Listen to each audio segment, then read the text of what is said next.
Hi Starshines, thanks for joining me today. If you've never hung out with me before, I'm Heather, your witch next door. I wanted to come on today and talk to you guys about lunar magic and lunar eclipses specifically, because that is like all the buzz these last few days.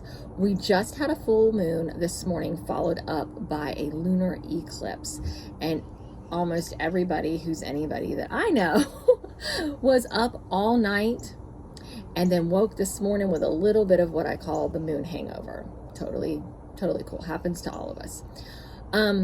But what I really wanted to talk about wasn't the moon hangover. I haven't found a cure for that one yet. Is to charge or not to charge. This was a big question in all the groups yesterday. And I feel like lunar eclipses kind of get a bad rap, magically speaking. A lot of people who are magically inclined like to put out their crystals to charge or make moon water on a full moon. And the survey says not to do that on a lunar eclipse. Now, I'm not here to tell you how to do magic. I'm a big advocate in everybody finding their own path and their own personal rhythms and connections with nature, divine source creator, and the moon.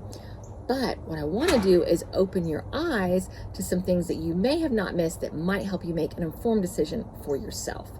I personally believe that lunar magic, like a solar eclipse and even celestial events like retrogrades, are not anything to be feared or hide away from, but actually really powerful magical times that if we go in with some knowledge, we can use them to our advantage and take hold of that opportunity to transform ourselves and level up.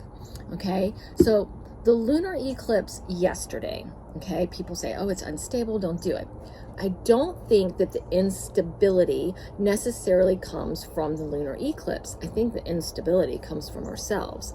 Now, doesn't mean you're crazy. It just means that you're not in touch with your own elemental balance. Now, what I mean by that is the moon goes through a transition every 2 to 3 days, which means it visits a different zodiac.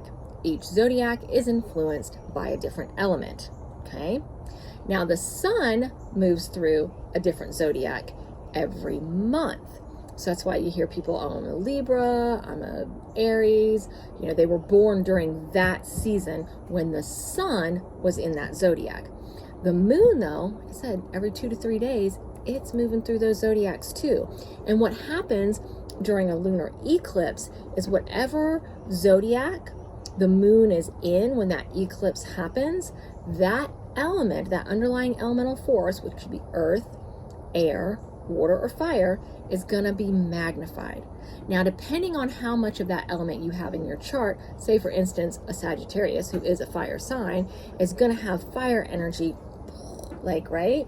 So you're going to want to look for ways to balance through your other elements, doing grounding work, doing breath work, maybe going and taking a dip in some wild waters or doing magic that involves water. So yeah, perfect time to make moon water if you're so inclined to do.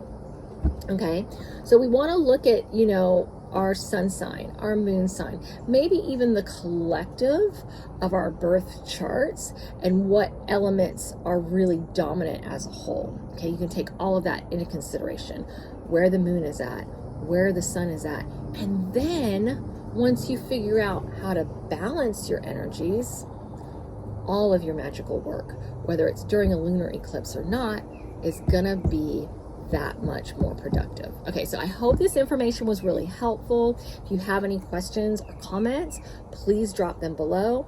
If you're curious about this whole lunar rhythm thing and maybe wanting to get more in touch with your own personal connection to nature, I have a website. It's www.yourwitchnextdoor.com, and right now I actually have a really special bundle for subscribers. You just click subscribe. It's going to drop right in your inbox.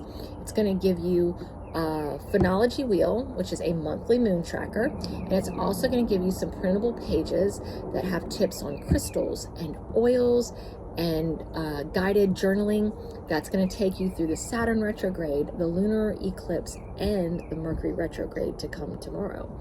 So go ahead, take advantage of that while it's there. It's my gift to all of you during this crazy but yet very magical and powerful season, because I really want everybody to have the opportunity to tune in to what's there. Okay, hope you all have a great day. Bye for now.